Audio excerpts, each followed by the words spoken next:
Hey guys, welcome back to the show. So today we are going to discuss about some of the common mistakes Shopify store owners does, and this is like common e-commerce mistakes, but I'm making it very specific to Shopify.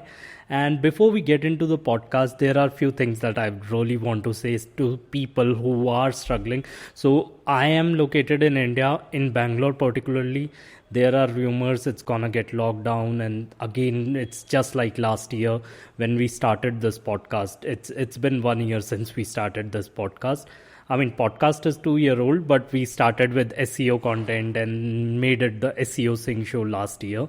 And since then, we have been recording different podcasts and everything. And if the last year also I said the same thing, and I will suggest business owners the same thing, because not sure what's happening in US, but in India I think it might go to lockdown again. And I would really suggest to concentrate this particular time to make relationships with your buyers, make relationships with your audience, make relationship with your future audience, especially if you're in sales. Take this time out not to sell them something, because you also know they cannot afford, but take this time out to make that kind of relationship, have talk to them, ask their problems, and once they are out of lockdown they will choose you first. Okay, maybe start a newsletter if you haven't, maybe start with different kind of marketing that you haven't, create content if you can, use this time specifically for that. Put your team efforts, especially your sales team efforts, learn about the problem or the pain points and create landing pages according to that. If you're in e-commerce stores and let's say your product is something which depends on this, maybe leather bags, obviously people are not gonna go outside and they won't purchase bags or clothing and all those things.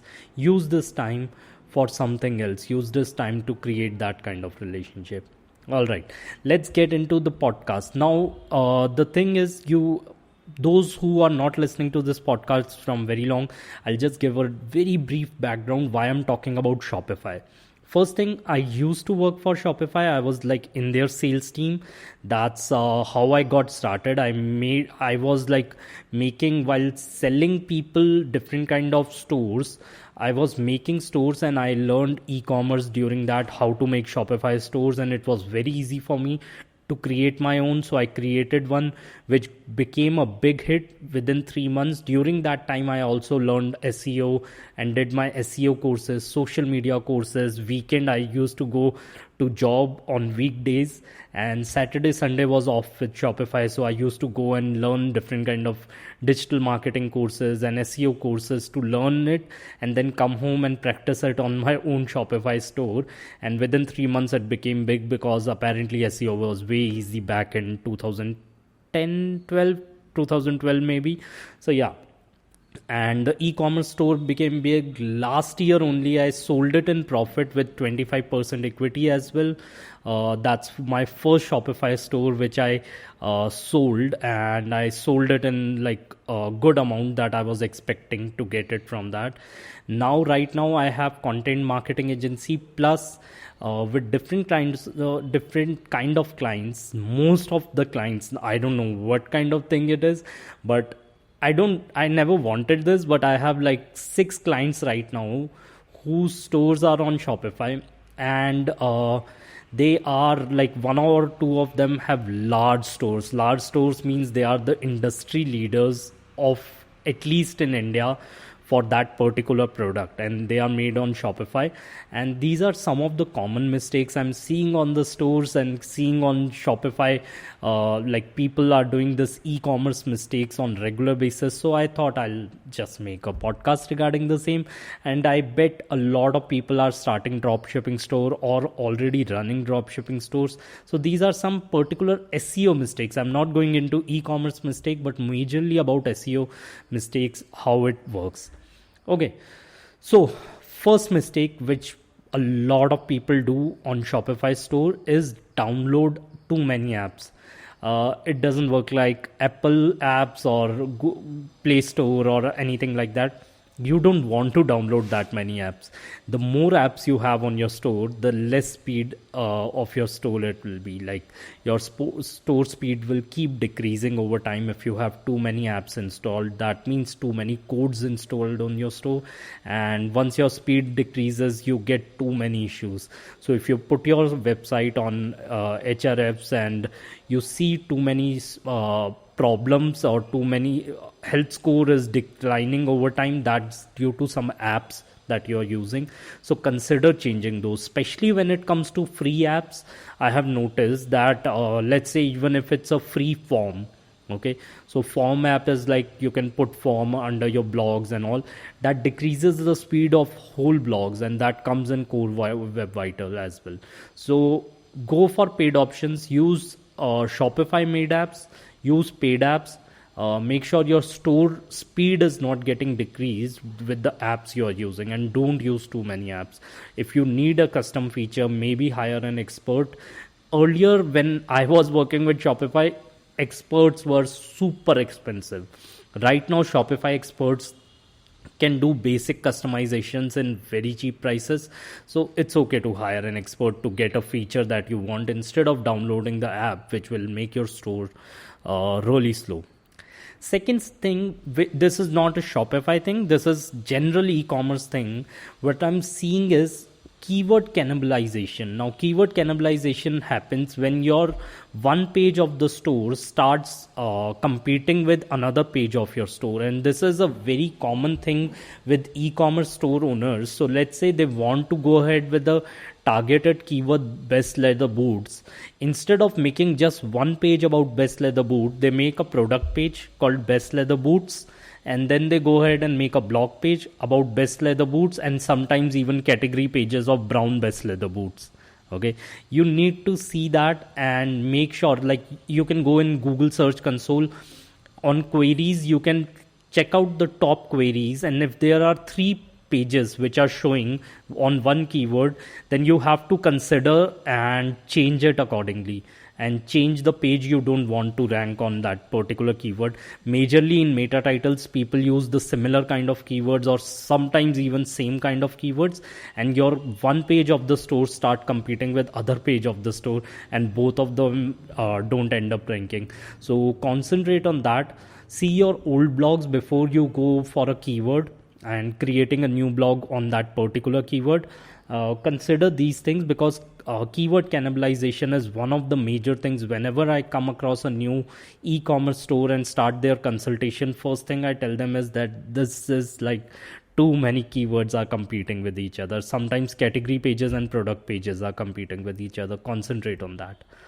Third thing that I really want to say is that people don't concentrate on optimizing the category page, which is a big mistake, because there are terms where only category pages are ranking. So let's say I'm working with a client which is selling antique lamps, okay, or antique metal lamps. Now when you check out antique lamps, there are a lot of Amazon pages, Etsy pages, and category pages ranking on that. I'm just giving it as an example. So if you go ahead and check this particular term out and everything, so you will see that there are category pages ranking, and it's not that tough to rank category pages. There are 3 things you have to do. First, put meta title of a category page as well, which people thought that will leave and go into product meta titles. No, category page meta titles are important, and it should be about whatever your product is in plural. Okay, I hope that makes sense. So let's say instead of best leather boot, it should be best leather boots or brown best leather boots, and everything on that category page should be brown. So concentrate on that and you will see results. Second thing, put a little bit of description on category page. People go into product description, but category page having description with keywords optimized is a very good strategy. Third thing is internal link from blogs to category page as well. People end up linking always to money page and product page, but internal linking to your category page is a very, very good strategy, which I do on all the e-commerce stores I personally handle. Sometimes you want to give them an option to go to the store and see the whole collection, not just one product that you want to sell. Okay, so that's one thing that you have to do. Fourth biggest mistake I see with e-commerce is broken links. Now, broken links is one thing that a lot of people do this thing on e-commerce, that they, whenever the product is out of stock, which happens very frequently with drop shipping people, they just remove the page itself. That is a very wrong strategy, not just from SEO perspective, but also think about from Pinterest perspective, that your page was ranking and the product was ranking. People can still come onto that store. People can still fill their email ID and you get the customer email ID. People can still go down below and see related products. You don't want to remove your products that are out of stock now. Okay, keep them in stock. And if you know that this product will never come back in stock, it's okay. Keep the URL same and redirect that page to another product, or keep the URL same.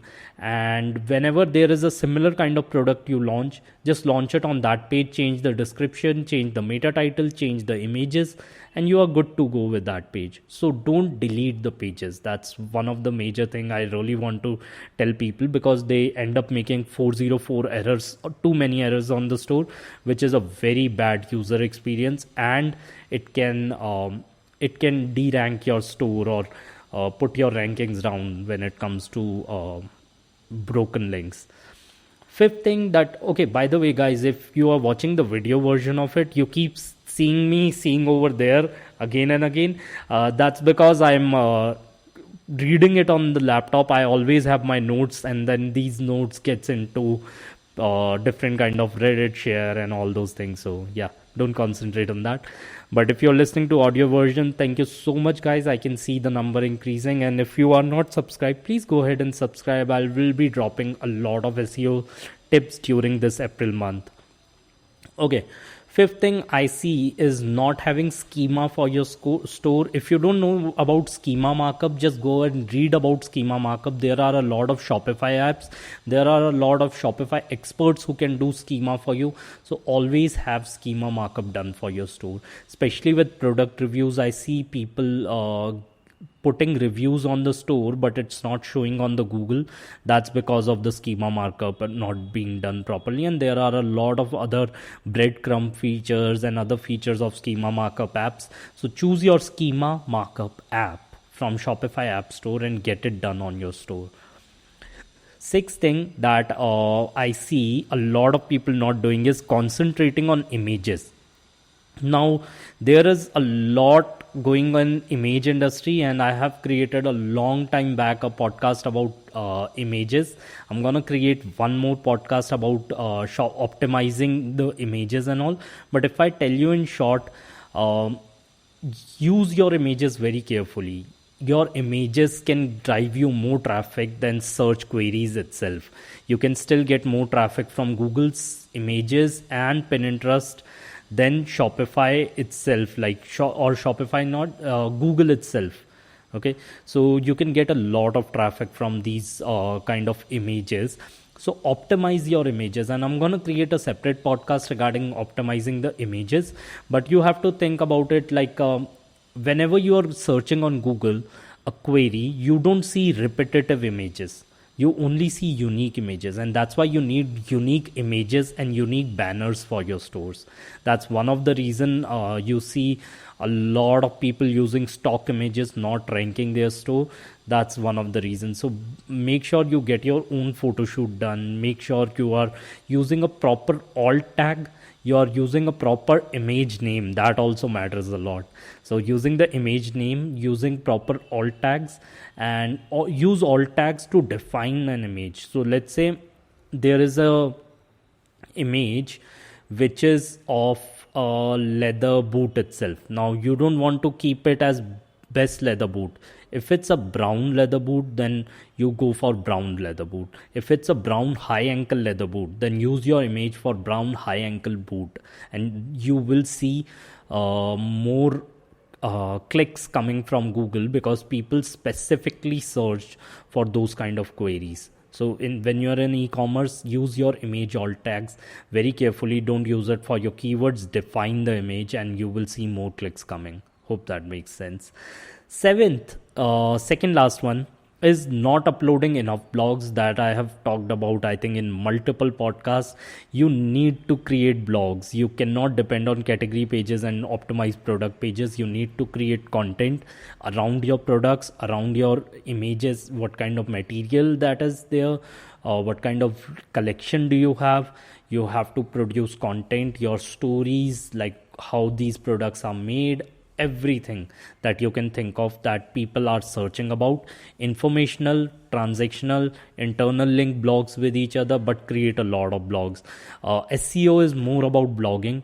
And if you're an e-commerce store trying to beat out competition when it comes to Amazon, Etsy and other marketplaces, blogging is one big advantage they won't have. They are not writing blogs as of now. You have to act like an affiliate marketeer, writing so many blogs around your products. Okay, that's the new e-commerce. Okay, last tip. People are not optimizing their product pages. Now, product pages can give you result. It's now getting tough to rank product pages because there are so many marketing places that are coming up. But people are not optimizing their product pages. I have seen a lot of people not putting meta titles. So how do you optimize product pages? What I do is I take a major keyword that keyword should explain my product. That keyword becomes my name of the product. Okay. And if you are in a branded industry where you cannot change the name of the product, that becomes the meta title of the product.